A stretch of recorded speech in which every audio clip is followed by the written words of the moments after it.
Well, hey, let's talk about Field CTO, CTO, and then I want to talk about AI, which will bring us right back to this blog probably. So, John, you were CTO at Rackspace for a long time. You're now Field CTO at Cloudflare. Like, help me understand the difference in those two roles and what you like about Field CTO. Yeah, for sure, for sure. Well, look, I think at Rackspace, CTO was different at different stages of the company. So in the early days, I was much more hands-on in the data center, on the network, building things, helping architect, scale, whatever.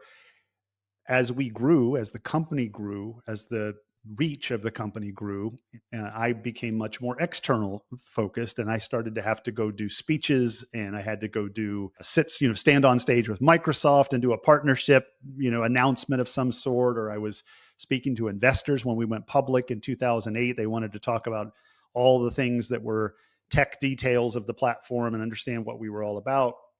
So CTO was different for me at different stages of the company. And I see that at different companies as well. I meet a lot of folks, and CTO sometimes is different at different companies. Sometimes it's a software job, sometimes it's a hardware job, sometimes it's communications job, and it's all of those things. And you have to be okay with that if you want to be a CTO, because they kind of throw you into anything. It's not a super well defined role.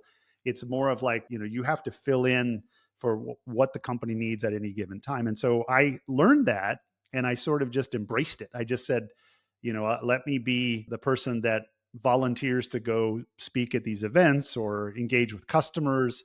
I traveled all around the world. I went to the White House twice with Rackspace. All kinds of crazy engagements. And it's very hard to say what that CTO role should have been. I just made it whatever it needed to be at the time. And so I did the same kind of a thing at NTT. I did like sort of a customer facing CTO client. They had a word, client CTO, same thing, customer facing. And it's really only in certain companies they want to distinguish it, because they don't want people to be confused about what you're doing. Like, I'm not writing code for Cloudflare. I'm not telling the engineers how to build, a piece of technology, but I am an important interface between how our customers are using the platform and how our teams are engineering the platform to meet their needs. And so I'm kind of a bridge between the outside world and the inside world. And so field, I just say it sort of means I'm outside the company more than I'm inside. I travel a lot. I go speak to customers. I go to conferences. I try to have dinner with as many of our customers as I can, just to hear the real use cases.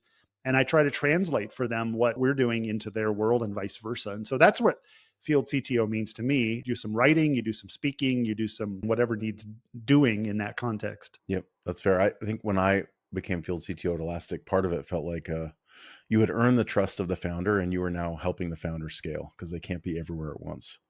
And so they trusted you enough to like take the vision out there and then, Fred Stapler style, bring the requirements back from the customer. No, just kidding. And I think that's a guiding principle. If you're a field CTO, you sort of have to think in the back of your mind, what would our founders say if they were standing here in front of this customer? How would they want to convey the vision and the mission and the purpose and the technology of the company and the passion of the people behind the company and all the positive things that you want to get across to your customer, so that they understand what they're getting involved in, because they're investing as a platform for a long-term period of time, right? They have to make a bet on your company, your technology, not just for one day or week or month, but it's years potentially. And so you have to give them the context and the feel. And I think that's what a field CTO can do.